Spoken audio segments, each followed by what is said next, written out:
Bonjour et bienvenue dans cette vidéo.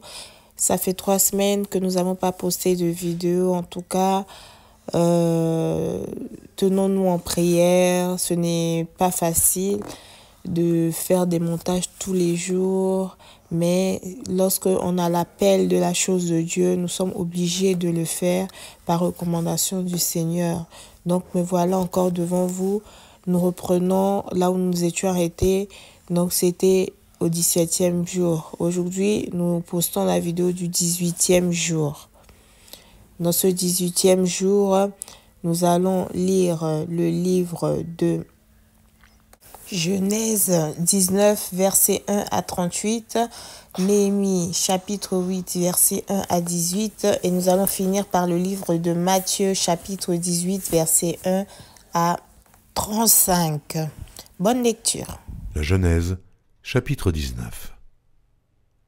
Les deux anges arrivèrent à Sodome sur le soir, et Lot était assis à la porte de Sodome. Quand Lot les vit, il se leva pour aller au-devant d'eux et se prosterna la face contre terre. Puis il dit, « Voici, mes seigneurs, entrez, je vous prie, dans la maison de votre serviteur, et passez-y la nuit.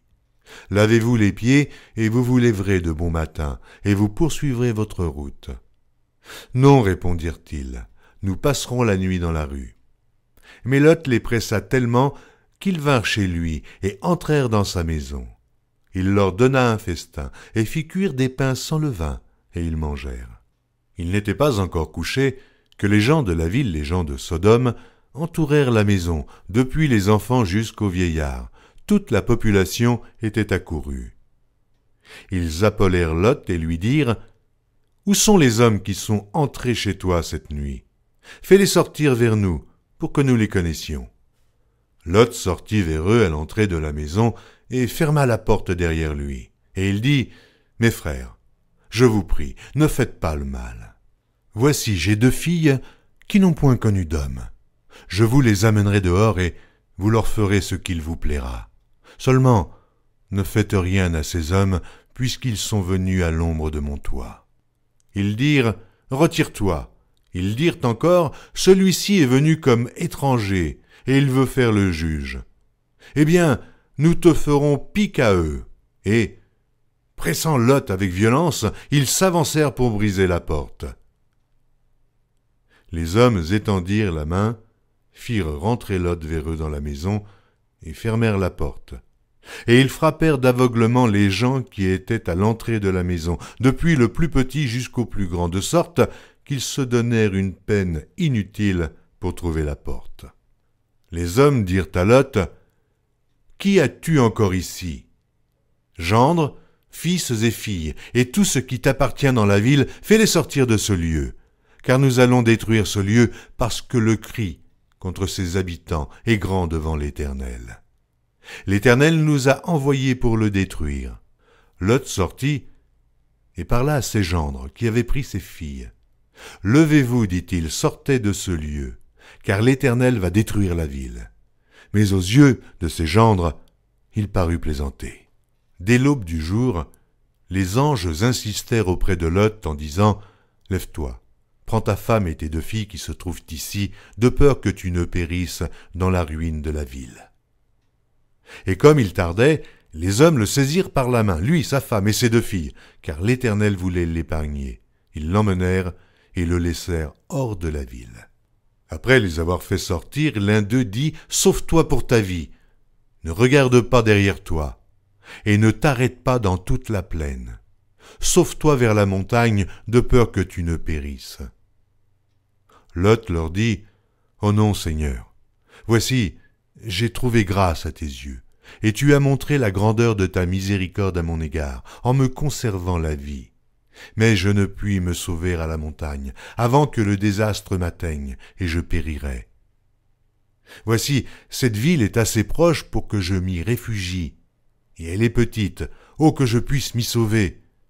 N'est-elle pas petite, et que mon âme vive? » Et il lui dit, « Voici, je t'accorde encore cette grâce, et je ne détruirai pas la ville dont tu parles.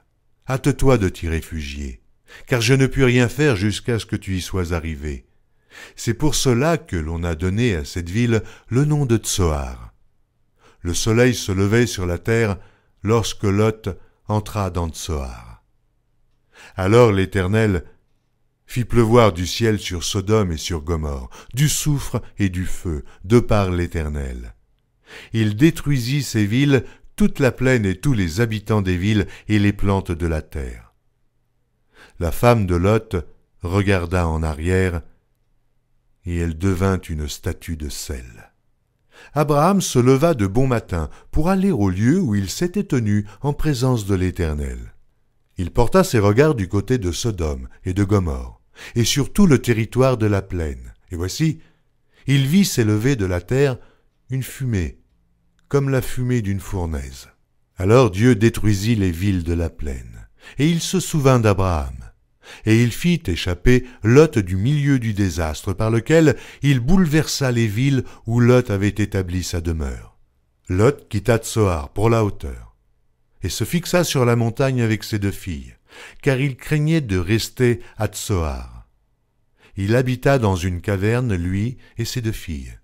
L'aînée dit à la plus jeune, « Notre père est vieux, et il n'y a point d'homme dans la contrée pour venir vers nous, selon l'usage de tous les pays. Viens, faisons boire du vin à notre père et couchons avec lui, afin que nous conservions la race de notre père. » Elles firent donc boire du vin à leur père cette nuit-là, et l'aînée alla coucher avec son père. Il ne s'aperçut ni quand elle se coucha, ni quand elle se leva.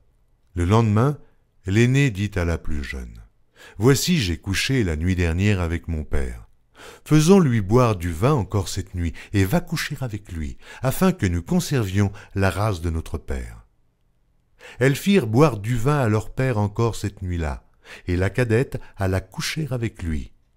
Il ne s'aperçut ni quand elle se coucha, ni quand elle se leva. Les 2 filles de Lot devinrent enceintes de leur père. L'aînée enfanta un fils qu'elle appela du nom de Moab. C'est le père des Moabites jusqu'à ce jour. La plus jeune enfanta aussi un fils qu'elle appela du nom de Ben-Ami. C'est le père des Ammonites jusqu'à ce jour.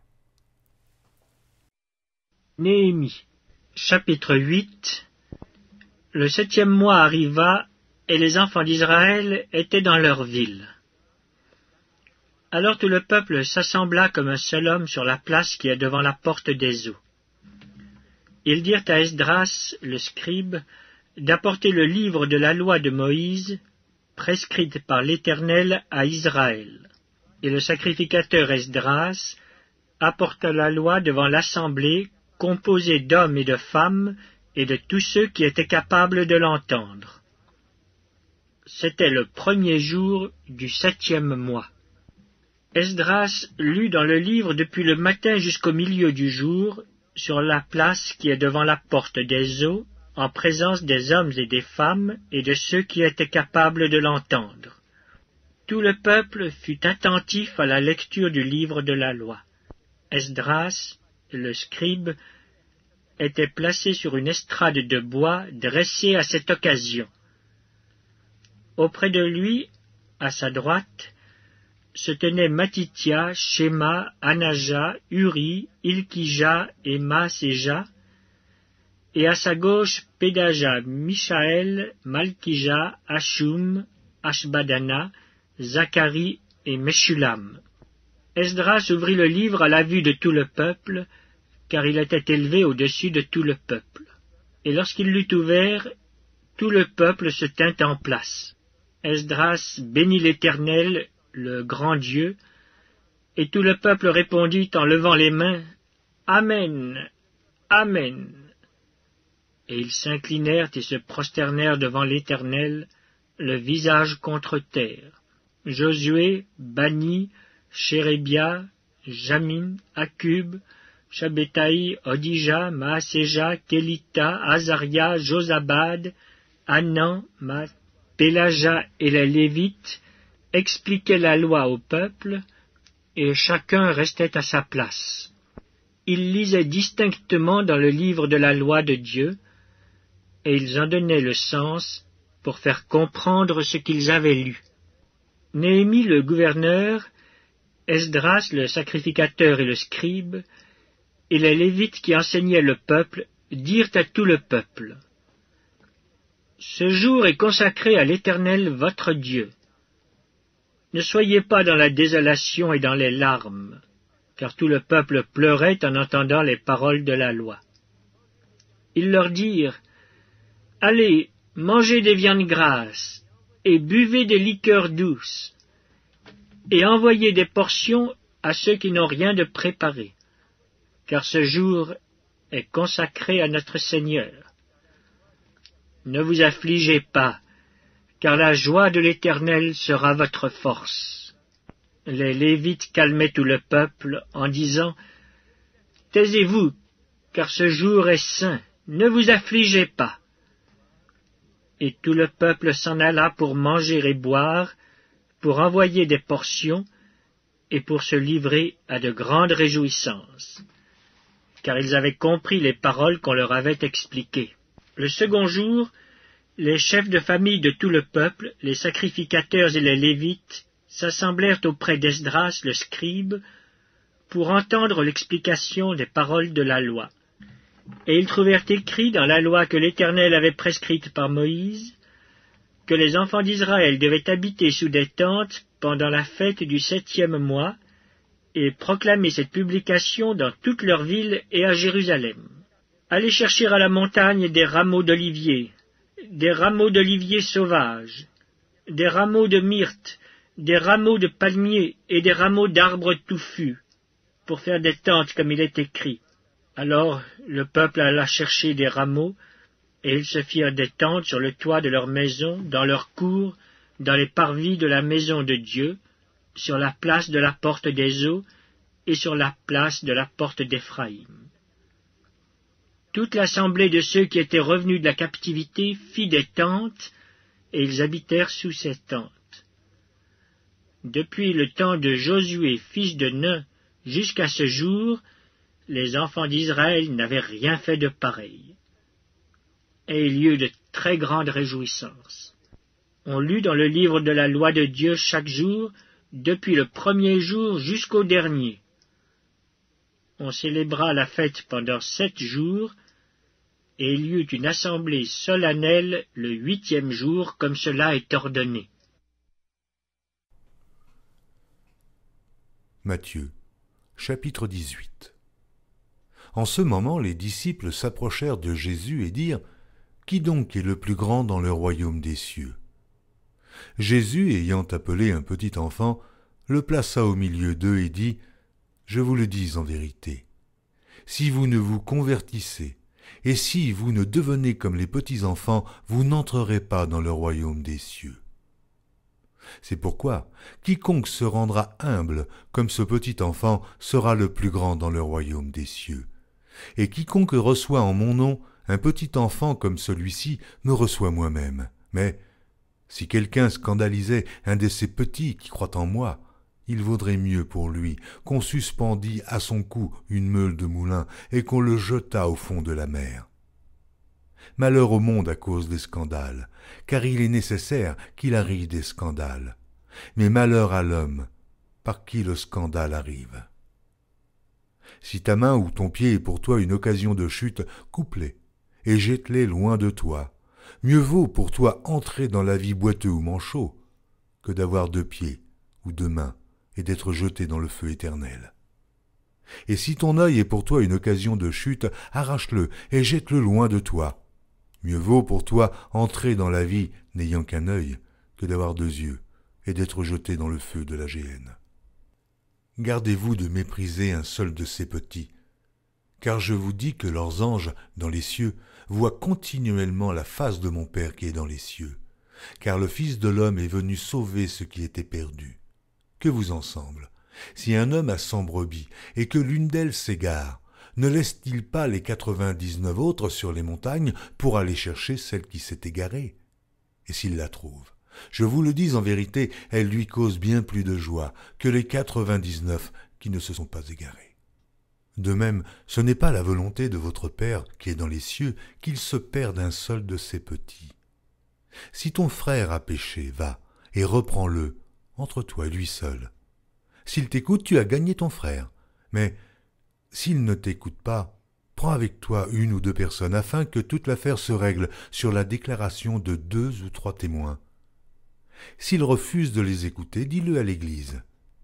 Et s'il refuse d'écouter l'Église, qu'il soit pour toi comme un païen et un publicain. Je vous le dis en vérité, tout ce que vous lirez sur la terre sera lié dans les cieux, et tout ce que vous délierez sur la terre sera délié dans le ciel.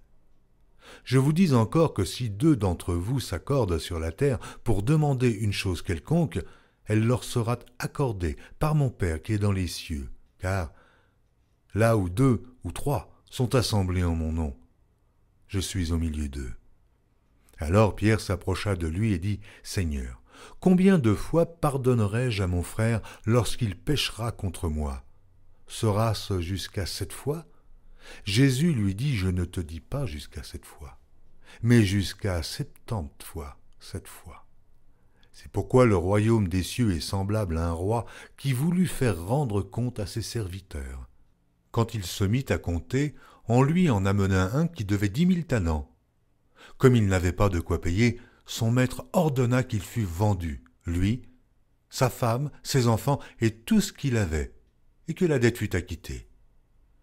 Le serviteur, se jetant à terre, se prosterna devant lui et lui dit, « Seigneur, aie patience envers moi, et je te paierai tout. » Ému de compassion, le maître de ce serviteur le laissa aller et lui remit la dette. Après qu'il fut sorti, ce serviteur rencontra un de ses compagnons qui lui devait 100 deniers. Il le saisit et l'étranglait en disant « Paie ce que tu me dois !» Son compagnon, se jetant à terre, le suppliait, disant « Aie patience envers moi, et je te paierai. » Mais l'autre ne voulut pas, et il alla le jeter en prison, jusqu'à ce qu'il ait payé tout ce qu'il devait. Ses compagnons, ayant vu ce qui était arrivé, furent profondément attristés, et ils allèrent raconter à leur maître tout ce qui s'était passé. Alors le maître fit appeler ce serviteur et lui dit « Méchant serviteur, je t'avais remis en entier ta dette parce que tu m'en avais supplié. Ne devais-tu pas aussi avoir pitié de ton compagnon comme j'ai eu pitié de toi ?» Et son maître, irrité, le livra au bourreau jusqu'à ce qu'il eût payé tout ce qu'il devait. Et c'est ainsi que mon Père céleste vous traitera, si chacun de vous ne pardonne à son frère de tout son cœur.